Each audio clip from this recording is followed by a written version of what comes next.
தமிழக மக்கள் அனைவருக்கும் வணக்கம். இன்றைக்கி நம்ம டிஎன் கவர்மெண்ட் ஜாப் சேனலில் எதை பற்றி பார்க்க போகிறோம் அப்படின்னு பார்த்தீங்கன்னா, நம்ம தமிழக அரசு மக்கள் நல்வாழ்வுத்துறையிலேருந்து ஒரு புதிய notification computer operator, data entry operator, இந்த மாதிரி அட்டெண்டர், உதவியாளர், அதே மாதிரி செக்ரட்டரியேட், இந்த மாதிரி பார்த்திங்கன்னா பல விதமான பதவிகள் அறிவிச்சிருக்காங்க. அதை பற்றின ஃபுல் டீட்டெயில்ஸ் தான் இந்த வீடியோவில் நம்ம பார்க்க போகிறோம். மொத்தம் எத்தனை விதமான பதவிகள் அப்படின்னு பார்த்தீங்கன்னா 7 விதமான பதவிகள் இருக்கிறதா அஃபிஷியலாக அனௌன்ஸ் பண்ணியிருக்காங்க. இந்த வேலைவாய்ப்பை பொறுத்த வரைக்கும் உங்களுக்கு குவாலிஃபிகேஷன்ஸ் அப்படின்னா 10th 8th 10th diploma degree இந்த 4 கேட்டகரியிலையும் கொடுத்துருக்காங்க. ஸோ யாராக இருந்தாலும் இந்த வேலைவாய்ப்புக்கு நீங்கள் அப்ளை பண்ணிக்கலாம். இந்த வேலைவாய்ப்பை பொறுத்த வரைக்கும் எந்த ஒரு தேர்வோ அல்லது தேர்வுக்கான கட்டணமும் கிடையாது. இன்டர்வியூ மட்டும்தான் இந்த வேலைவாய்ப்புக்கு. அதில் ஷார்ட்லிஸ்ட் ஆனால் போதும் இந்த வேலைவாய்ப்புக்கு உங்களுக்கு வழங்கிடுவாங்க. சேலரி பொறுத்த வரைக்கும் ஆரம்ப சம்பளம்ங்கிறது உங்களுக்கு 17,500 ரூபாயிலேருந்து உங்களுக்கான ஆரம்ப சம்பளம் வழங்குறாங்க.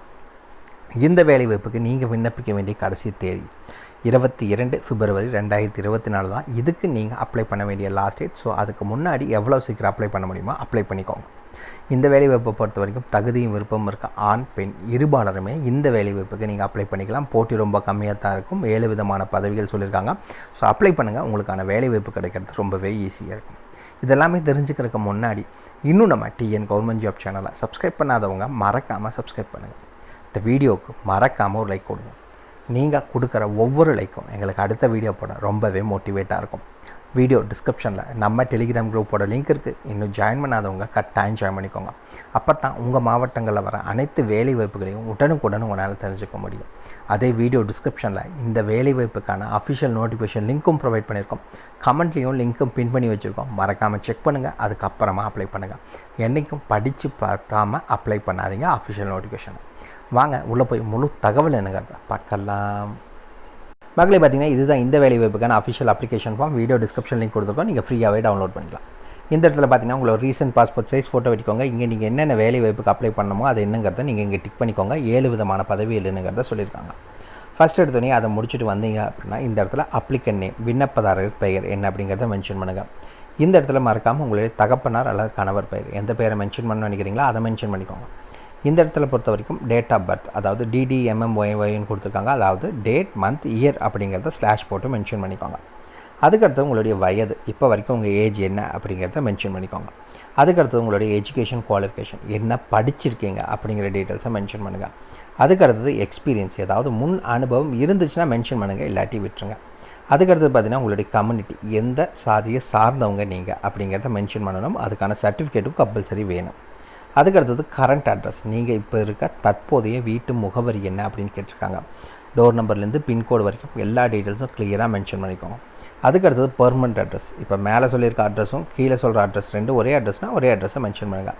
இல்லை என்னோட இப்போ இருக்க அட்ரஸ் வேறு, எனக்கு பெர்மனண்ட் அட்ரஸும் தனியாக இருக்குது, நான் அதை மென்ஷன் பண்ணலாமான்னு கேட்டிங்கன்னா அதை பெர்மனண்ட் அட்ரஸில் மென்ஷன் பண்ணிக்கோங்க. அதுக்கடுத்தது ஆதார் கார்டில் இருக்கிற நம்பர் என்ன அப்படிங்கிறத மென்ஷன் பண்ணுங்கள்.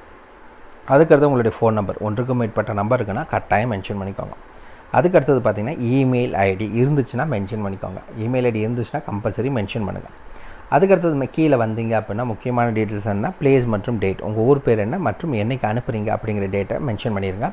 இந்த இடத்துல சிக்னேச்சர் போட்டுக்கோங்க அப்ளிகண்ட், ஓகேங்களா? இதெல்லாமே போட்டு அனுப்புங்க. இந்த அப்ளிகேஷன் ஃபார்ம் கூட நீங்கள் என்னென்னலாம் வச்சு அனுப்பணும் அப்படிங்கிற ஃபுல் டீட்டெயில்ஸும் அந்த அப்ளிகேஷன் ஃபார்மில் 2வது ஷீட் கொடுத்துருக்காங்க. அதுலேயே எல்லாமே கொடுத்துருக்காங்க. ஃபஸ்ட் எடுத்து நீங்கள் என்ன மென்ஷன் பண்ணணும் அப்படின்னு பார்த்தீங்கன்னா உங்களுடைய பாஸ்போர்ட் சைஸ் ஃபோட்டோ வைக்கணும். 2வது டேட் ஆஃப் பர்த்துக்கான ப்ரூஃப், பிறந்த சாதி, அதாவது டேட் ஆஃப் பர்த் சர்டிஃபிகேட் இருந்தாலும் சரி, இல்லைன்னா 10th 12th மார்க் ஷீட் வச்சிங்கனாலும் சரி. அதுக்கடுத்தது கல்வி தகுதி மற்றும் மதிப்பெண் சான்று, டிகிரி அப்படின்னா நீங்கள் மார்க் ஷீட்டு வைக்கணும், டிகிரி சர்டிஃபிகேட் வைக்கணும். இதே 10th 12th அப்படின்னா நீங்கள் மார்க் ஷீட் வச்சாலே போதுமானது. அதுக்கடுத்து பார்த்தீங்கன்னா குடியுரிமை சான்று, அதாவது உங்களுடைய அட்ரஸ் ப்ரூஃபுக்கு வருவாய்த்துறையிலேருந்து கொடுத்த ப்ரூஃப் இருந்தால் வைக்கலாம், வாக்காளர் அடையாள அட்டை இருந்தால் வைக்கலாம், இல்லை வீட்டு ரசீது இந்த பஞ்சாயத்தில் கொடுத்துட்டு வைக்கலாம், ஆதார் அட்டை இல்லை ரேஷன் கார்டு இல்லை பான் கார்டு, இதில் எது வேணாலும் நீங்கள் வைக்கலாம்னு சொல்லியிருக்காங்க வீட்டு இப்போ அட்ரஸுக்கான ப்ரூஃபுக்கு. அதுக்கடுத்தது பார்த்திங்கன்னா உங்களுடைய கேரக்டர் அண்ட் கண்டக்ட் சர்டிஃபிகேட் வாங்கணும்னு சொல்லியிருக்காங்க. விண்ணப்பதாரர் படிப்பை முடித்த நிறுவனம் அல்லது தற்போது படிக்கின்ற அல்லது வேலை பார்க்கின்ற நிறுவனத்து தலைவரால் வழங்கப்பட்ட தன்மை மற்றும் நடத்தை சான்றிதழ் வாங்கணும்னு சொல்லியிருக்காங்க, ஓகேங்களா? ஏதாவது மாற்றுத்திறனாளி அப்ளை பண்ணிங்கன்னா அதுக்கான ப்ரூஃப் வைக்கணும். இந்த இடத்துல முன் அனுபவ சான்று இருந்துச்சுன்னா வைங்க, இல்லாட்டி விடுங்க. வேறு ஏதாவது இருந்துச்சுன்னா அதையும் கூட வச்சுக்கோங்கன்னு சொல்லியிருக்காங்க. இதுதான் நீங்கள் இந்த அப்ளிகேஷன் ஃபார்ம் கூட வச்சு அனுப்ப வேண்டிய எல்லா டாக்குமெண்ட்ஸும், ஓகேங்களா? வாங்க அஃபிஷியல் நோட்டிஃபிகேஷன் அப்படி பற்றி பார்க்கலாம். ஓகே, என்னென்ன வேலை வாய்ப்புகளுக்கு ஆட்களை தேர்ந்தெடுக்கிறாங்க. ஃபஸ்ட்டு இருந்ததுன்னா சேர் சைடு அட்டெண்டர், அதாவது பல் மருத்துவ இருக்கை உதவியாளர். இந்த வேலை வாய்ப்புக்கு பார்த்திங்கன்னா 12,450 ரூபா சம்பளம். டிப்ளமோ நர்சிங் படிச்சிருக்கோம். மேக்ஸிமம் 35 வயதுக்குள்ள இருக்கவங்க அப்ளை பண்ணலாம். கம்ப்யூட்டர் ஆப்ரேட்டர் 17,430 ரூபா உங்களுக்கு சம்பளம். இதுக்கு பார்த்திங்கன்னா கம்ப்யூட்டர் சயின்ஸ் டிகிரி முடிச்சிருக்கணும். கூடவே தமிழ் மற்றும் இங்கிலீஷில் டைப்பிங் தெரிஞ்சிருக்கணும். இதுக்கும் மேக்ஸிமம் 35 வயது. டேட்டா என்ட்ரி ஆப்ரேட்டருக்கு 17,430 ரூபா உங்களுக்கு சம்பளம். இதுக்கும் கம்ப்யூட்டர் சயின்ஸ் முடிச்சிருக்கணும்னு சொல்லியிருக்காங்க. டிகிரி தமிழ் மற்றும் இங்கிலீஷ் டைப்பிங் தெரிஞ்சிருந்தால் போதும். மேக்ஸிமம் 35 வயதுக்குள்ள இருக்கவங்க அப்ளை பண்ணலாம். அதுக்கடுத்தது என்ன அப்படின்னு பார்த்தீங்கன்னா துப்புரவு மற்றும் தூய்மை பணி, அதாவது ஸ்வீப்பர் மற்றும் ஸ்கேச்சர்ஸஸ். இந்த வேலை வாய்ப்பை பொறுத்த வரைக்கும் 12,480 ரூபா உங்களுக்கு சம்பளம். 8th பாஸ் பண்ணியிருந்தாலே போதும். மேக்ஸிமம் 35 வயதுக்குள்ள இருக்கவங்க அப்ளை பண்ணிக்கலாம். அதுக்கடுத்தது உதவியாளருக்கான வேலை வாய்ப்பு 12,480 ரூபா உங்களுக்கான சம்பளம். 10th பாஸ் பண்ணியிருந்தால் போதும். கூடவே உங்களுக்கு பார்த்திங்கன்னா சைக்கிள் ஓட்ட தெரிஞ்சிருக்கணும்னு சொல்லியிருக்காங்க. 35 வயதுக்குள்ள இருக்கவங்க அப்ளை பண்ணிக்கலாம். அதுக்கடுத்தது பார்த்திங்கன்னா பாதுகாப்பு பணியாளர், செக்யூரிட்டி பர்சனல் 14,430 ரூபா சம்பளம். 8th பாஸ் பண்ணியிருந்தால் போதும். மேக்ஸிமம் 45 வயதுக்குள்ள இருக்கவங்க அப்ளை பண்ணிக்கலாம். அதுக்கடுத்தது பார்த்திங்கன்னா துறை செயலாளர்கள், டிபார்ட்மெண்ட் செக்ரட்டரின்னு சொல்லுவாங்க. 14,430 ரூபா சம்பளம். உங்களுக்கு இதுக்கும் பார்த்திங்கன்னா நீங்கள் கிராஜுவேட் பார்த்திங்கன்னா கம்ப்யூட்டர் சயின்ஸ் இல்லை ஸ்டாட்டிக்கல் முடிச்சிருந்ததுனா நீங்கள் அப்ளை பண்ணிக்கலாம். தமிழ் மற்றும் இங்கிலீஷில் டைப்பிங் தெரிஞ்சிருக்கணும். மேக்ஸிமம் 35 வயதுக்குள்ள இருக்கவங்க அப்ளை பண்ணிக்கலாம். ஓகே, இந்த வேலை வாய்ப்புக்கு நீங்கள் எப்படி அப்ளை பண்ணணும் அப்படிங்கிறத கிளியராக இங்கே மென்ஷன் பண்ணியிருக்காங்க. அதாவது பார்த்திங்கன்னா விண்ணப்பத்தை தபால் மற்றும் மின்னஞ்சல் மூலம் அனுப்பவும். 2 விஷயத்தையும் பண்ணணும். நீங்கள் இமெயில் ஐடியிலையும் அனுப்பணும், அதே மாதிரி தபால் மூலியமாகவும் அனுப்பணும். ஆல்ரெடி அப்ளிகேஷன் ஃபார்ம் கூட என்னென்னலாம் வச்சு அனுப்பணுங்கிறத பார்த்துட்டோம். வீடியோ டிஸ்கிரிப்ஷன் லிங்க் இருக்குது, நீங்கள் டவுன்லோட் பண்ணிக்கோங்க.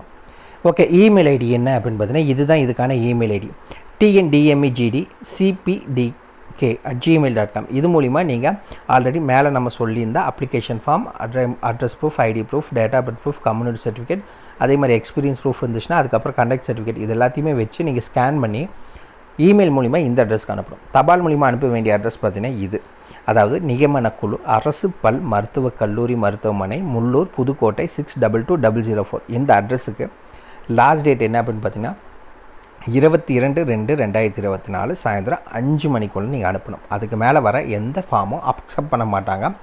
இந்த 2 விஷயத்தையுமே பண்ணணும். ஏதாவது ஒன்றை பண்ணிவிட்டு பண்ணாமல் விட்டுட்டிங்கனாலும் ரிஜெக்ட் பண்ணிடுவாங்க. ஸோ இந்த 2 விஷயத்தையும் மறக்காமல் பண்ணிக்கோங்க. நேர்காணலுக்கு அவங்களே அஞ்சல் மூலமாகவோ இல்லை மின்னஞ்சல் மூலமாகவோ சொல்வேன் அப்படிங்கிறத சொல்லியிருக்காங்க. ஷார்ட் லிஸ்ட் கேண்டிடேட்ஸுக்கு மட்டும் தான் சொல்லுவாங்க, எல்லா கேண்டிடேட்ஸுக்கும் சொல்ல மாட்டாங்க. அவ்வளோதான். இதுக்கான ஃபுல் டீட்டெயில்ஸும் வீடியோ டிஸ்கிரிப்ஷன் லிங்க் இருக்குது, மறக்காமல் செக் பண்ணிக்கோங்க. ஏதாவது டவுட் இருக்குன்னா கீழே பட்சத்தில் கமெண்ட் பண்ணுங்கள். இந்த வீடியோ பிடிச்சிருந்தா மறக்காமல் லைக் கொடுங்க. இது உங்கள் நண்பர்களுக்கு யூஸ்ஃபுல்லாகனா கட்டாயம் ஷேர் பண்ணுங்கள். உங்களை நாளைக்கு நான் வேறு சூப்பரான வீடியோ மூலியமாக சந்திக்கிறேன். மிக்க நன்றி.